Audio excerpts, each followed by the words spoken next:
మీరు ఎక్కడైనా గుళ్ళల్లో పరిశీలించి చూడండి. శంఖం ఒకటే కాదు, గంటలో కూడా మనకి ఓంకార శబ్దం వస్తూ ఉంటుంది. గంట కానీ, డమరుకం కానీ, ఆ తర్వాత ఢంకా కానీ, లేదా ఇలా శంఖం కానీ ఊదినప్పుడు దాని నుంచి వచ్చేటువంటిది ఓంకార శబ్దమే. దాని శబ్దం తీవ్రతరమైనప్పుడు, దాని తరంగాల్లో తీవ్రత పెరిగినప్పుడు మీరు చుట్టుపక్కల చూడండి, ఏవైనా పక్షులు కూర్చుని ఉన్నా, పిల్లులు కూర్చుని ఉన్నా, కోతులు కూర్చుని ఉన్నా, ఏవైనా జంతువులు ఉన్నా మనకి కనపడేవి. దుష్టశక్తులు, సూక్ష్మక్రిములు మనకి అత్యంత సూక్ష్మంగా పరిశీలిస్తే తప్ప మనకి కనిపించవు. కానీ మీకు ప్రత్యక్షంగా కనిపించేటువంటి స్థూలకాయంతో ఉండేటువంటివి కూడా ఆ శబ్దం రాగానే అక్కడి నుంచి పారిపోతాయి.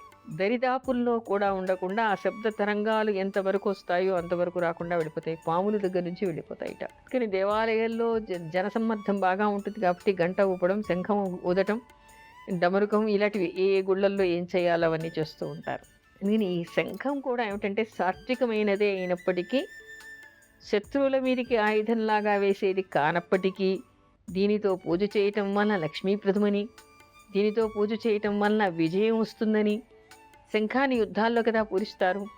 ఆ శంఖంతో అభిషేకం చేయటం వలన, శంఖం ఊదటం వలన విజయాలు వస్తాయని, శంఖానికి పూజ చేయటం వలన కూడా విజయాలు వస్తాయని, ఆ ప్రదేశంలో లక్ష్మీ నారాయణులు ఇద్దరు కూడా స్థిర నివాసం ఏర్పరచుకుంటారని, అది ఉన్న దగ్గరికి దుష్టశక్తులు రావు అని, సూక్ష్మశక్తులు ఉండవని, సూక్ష్మ క్రిములు ఉండవని, బ్యాక్టీరియా లాంటివి రావని, ఎలాంటి దుష్టశక్తులు ఆ ఇంటిని ఆవేహించి ఉండవని, వస్తు దోషాలు పోతాయంటే ఎక్కడ దుష్టశక్తులు లేవు, లక్ష్మీనారాయణులు స్థిర నివాసం ఉన్నారంటే అన్ని దోషాలు పోయినట్టే కదా, అన్ని దోషాలు పోతాయని చెప్తారు.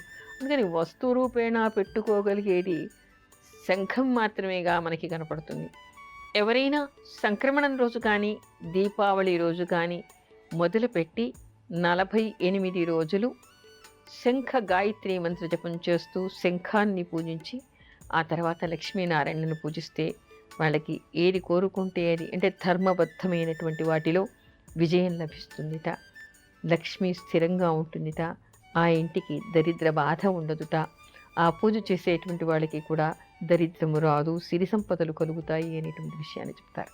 ప్రతి మాసంలో సంక్రమణం రోజు కానీ, పౌర్ణిమ రోజు కానీ, శుక్రవారం రోజు కానీ, రవి పుష్యమీ నక్షత్రంలో ఉన్నప్పుడు కానీ పుష్యార్క యోగం అంటూ ఉంటారు.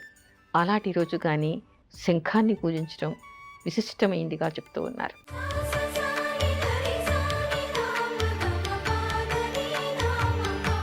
శంఖ గాయత్రి మంత్రాన్ని చెప్తాను, ఎవరైనా కావాలంటే రాసుకోవచ్చు. ఈ మంత్రంతో జపించినా కూడా ధనధాన్య సమృద్ధి కలుగుతుంది అంటారు.